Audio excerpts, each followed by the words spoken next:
CCDA is the Climate Change and Development in Africa conference. It is a conference that is part of a program which is called Climate Change and Development in Africa, ClimDev-Africa. This is an initiative of the African Union Commission, the African Development Bank, and the UN Economic Commission for Africa. It's an initiative which was mandated by the African Heads of State on Climate Change, CAOSC, and authorized by the African Union itself.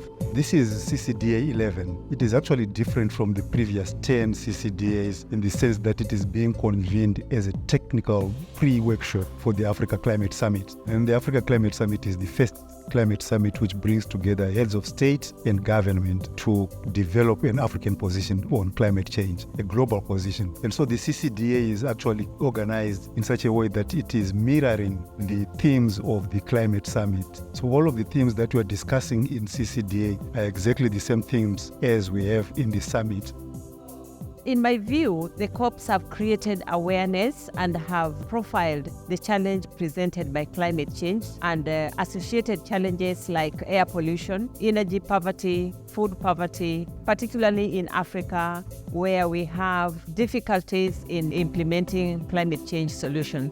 Policies are important in the sense that they provide guidelines as to where the continent wants to go. They set targets where we want to proceed to or towards as a continent. And for example, we have got the African Union Climate Change and Resilient Development Strategy. That strategy is actually setting the targets that the continent is supposed to move towards in terms of mitigation, in terms of adaptation, in terms of climate finance. All those are actually embraced. And if we have got such a continental policy, we then expect member states to domesticate it. In other words, they will now have to align their policies towards that continental one. And in a way, then there's kind of harmonization of policies across the continent.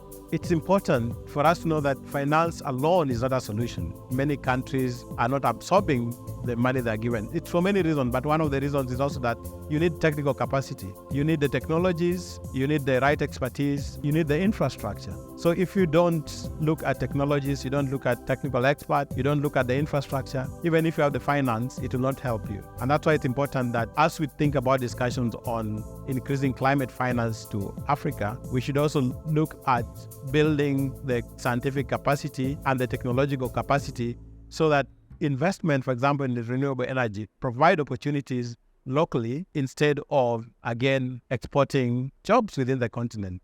We don't need to turn a blind eye to Africa's resource endowments. We have sufficient resources, natural capital, minerals, water resources, sunlight, wind power, geothermal. All these resources can be commercialized to generate finance from within Africa to enable us to finance our climate change response actions in Africa. Africa contributes very little to global emissions. Only about 3% of global emissions emanate from Africa. However, Africa also has the least capacity to adapt to the impacts of emissions that are happening from elsewhere, from outside of the continent. We have a lot of countries with the capacity to absorb climate finance. However, the major challenge is actually to access that climate finance. There are only a few countries who have been successful in terms of unlocking climate finance. And the major challenge on the continent is actually the ability to mobilize climate finance. And I think that's where the problem is. But once the funds are there, it's actually easier for countries to spend such funds. However, there are also standards and procedures that are also there, which they should actually follow to be able to access finance or to be able to spend the money. And it's why you find that a lot of them are actually using third parties to be able to mobilize such funds. But otherwise, I think the critical issue is capacity building. That's what the continent needs.